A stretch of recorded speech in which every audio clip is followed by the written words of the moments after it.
This is breaking news from Channel 7 Eyewitness News. Take a look at what happened.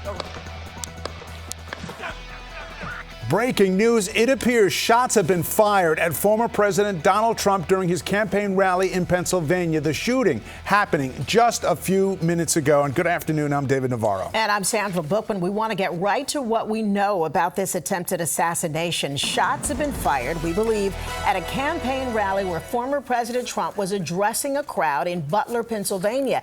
You can see the former president at the podium and hear the explosive popping sounds about 8 minutes into his remarks. People ducked as several shots were fired into the crowd. Mr. Trump reached for his ear before dropping to the ground. We see Secret Service rush to the podium and get Trump off the stage. As he emerges, you can see what appears to be blood near his ear. Amidst all the pandemonium, Trump manages to raise his fist in defiance as he is rushed to his motorcade. Again, all of this happening within the last few minutes.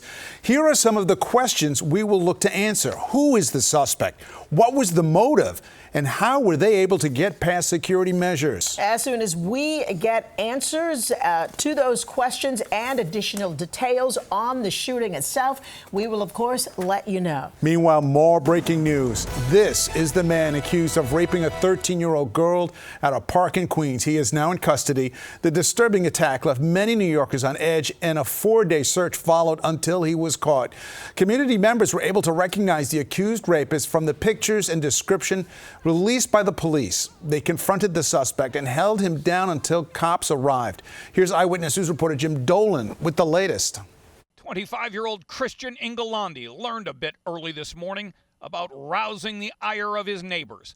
Police say he raped a 13-year-old girl last week. Accused Gilgo Beach serial killer Rex Heuermann is now charged with 2 additional murders just days after investigators searched his home for the second time. Heuermann appeared in Suffolk County Court today, where he pleaded not guilty to the alleged murders. Prosecutors now say he is responsible for the killings of Sandra Castilla and Jessica Taylor. This brings the total number of his alleged victims to 6. A horrifying pile of documents presented in court detailed Heuermann's alleged obsession with murder and his attempt to cover it up. The list describing things like how to dispose of bodies and get rid of evidence. Long Island reporter Shantae Lands has more on the victims. Accused Gilgo Beach serial killer Rex Heuermann appears before a judge again, this time to turn over more evidence requested by Heuermann's attorneys. Evidence pulled from his... Stay with Eyewitness News as we continue to follow new developments in the Gilgo Beach case. And right now at ABC 7NY, you can watch our 7-part docuseries detailing everything about this decades-long investigation from the murders to the arrest. Right now, police are looking for the man who slashed an MTA bus driver in the neck in Brooklyn. The victim, Isaac Egareva, was left bleeding behind the wheel when he was slashed on the left side of his face between his neck and jaw. This happened near the intersection of Pitkin Avenue and Alabama Avenue. Police say this all started because the driver had to take an alternate route. A woman ran into a nearby sporting facility to call for help. She was just saying, help, help, it was an emergency, I need you guys' help. And then, we asked her what happened, and she's like, bus driver just got stabbed. The 60-year-old driver was taken to Kings County Hospital and is in stable condition. Police released this photo of the person they are looking for. The Red Cross is helping a dozen people this afternoon look for a place to call home after a huge fire in Paterson, New Jersey. The fire broke out early yesterday in a building on Broadway Avenue. The 7-alarm fire tore through businesses and apartments. Paterson firefighters spent 12 hours trying to get the flames under control. Luckily, no one was hurt. The cause of the fire is still under investigation. We turn our attention now to the weather. Another summer scorcher. The place to be, the beach. Take a look at this incredible time-lapse video from Asbury Park. You can see it took some time for the morning haze and clouds to move through, and there was a brief shower over the area. But right now, it is picture perfect outside. Meteorologist Brittany Bell here now. And Brittany, our studio beach, not too shabby either. That's right. I need my flip-flops right now, but get ready for temperatures in the 70s and the 80s. So for the south-facing shoreline, that includes the New York City and Long Island beaches. Prepare for temperatures, high temperatures around 80 84, and ocean temperatures ranging from the upper 60s to the low 70s. Waves around 2 to 3 feet, winds between 5 to 10 miles per hour, and a moderate risk for rip currents. More of the same down the Jersey Shore, just a bit warmer with highs near 86 to 87, and still looking at that moderate rip current risk. David, Sandra? All right, Brittany, thanks a lot.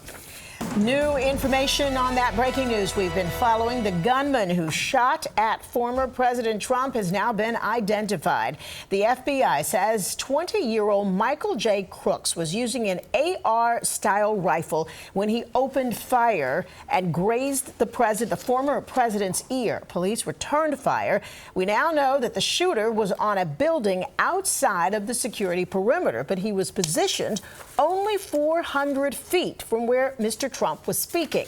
Investigators are now looking into a possible motive for this attack. 2 NYPD officers are lucky to be alive after a moped chase with a migrant turned into a shootout in East Elmhurst, Queens. The officers were met with cheers as they left the hospital less than 6 hours after that incident. One of the officers shot in the leg, the other in the stomach, but his bulletproof vest saved his life. Because of this vest, a young police officer is going home. That shooting took place early this morning near 23rd Avenue and 8th Street. The officers were wounded in an attempt to stop the robbery suspect on his e-bike when he took off running. That's when the suspect shot at the officers, then returned fire. They returned fire and struck him in the foot before he was arrested. Police have now identified the suspect as 19-year-old Bernardo Raul Castromata, who they say entered the country illegally from Venezuela. They are now looking to see if he is connected to other crimes. New at noon, Senator Bob Menendez of New Jersey made it official. He will be running for re-election, not as a Democrat, but as an independent. Menendez has filed the paperwork to be on the November ballot while he is currently facing federal bribery charges with the New Jersey primary election ahead. The senator released a statement on his official social media account saying, quote, "I am more confident than ever that New Jerseyans and the rest of the American public will see me exonerated of what I am being accused of, and I will be re-elected to the Senate once again." On Long Island, a bill that would ban transgender athletes from playing on female sports teams was introduced by Nassau County Executive Bruce Blakeman. That ban would be enforced at all county-owned facilities. This is now the second time this particular motion has been proposed by Blakeman. He first introduced it as an executive order back in February, but it was overruled by the Nassau County Supreme Court. Opponents believe it's exclusionary, but Blakeman says this change is in support of female athletes. Ed, women have been fighting for the last 50 years for fair competition in their sport. A fair investment, the same as men, the same numbers, the same scholarships, and now that is in jeopardy. I think that it allows people to feel like they cannot be themselves, and that for the elders that worked for us not to be in the closet, that we should be scared and that we cannot be visible while being safe. So it really just shows exclusionary practices. A decision is expected to be made next week. If approved, that ban would affect more than 100 athletic facilities in Nassau County.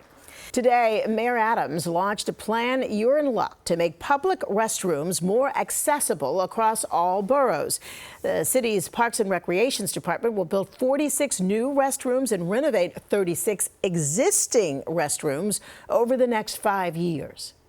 You should be able to move around the city and deal with some of the basic essentials of being a human being, a parent, and finding the right restroom facilities. 10 will be placed in the Bronx, 23 in Brooklyn, 28 in Manhattan, 14 in Queens, 7 on Staten Island. The 30 restrooms being renovated will receive additional stalls and accessibility upgrades.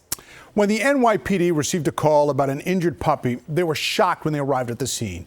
1-year-old Rocket had been thrown off of a ledge by his owner. His rescue has now been viewed by almost 6 million people on TikTok. As Janice Yu explains, officers' quick thinking and good judgment are the reason this miniature poodle is alive. He needs to go to the doctor. He's literally breathing, but he's choking. It was the quick thinking of these NYPD officers that likely saved little Rocket's life. Coming up on Eyewitness News. I started this brand because it was the company I wanted to shop from that didn't exist.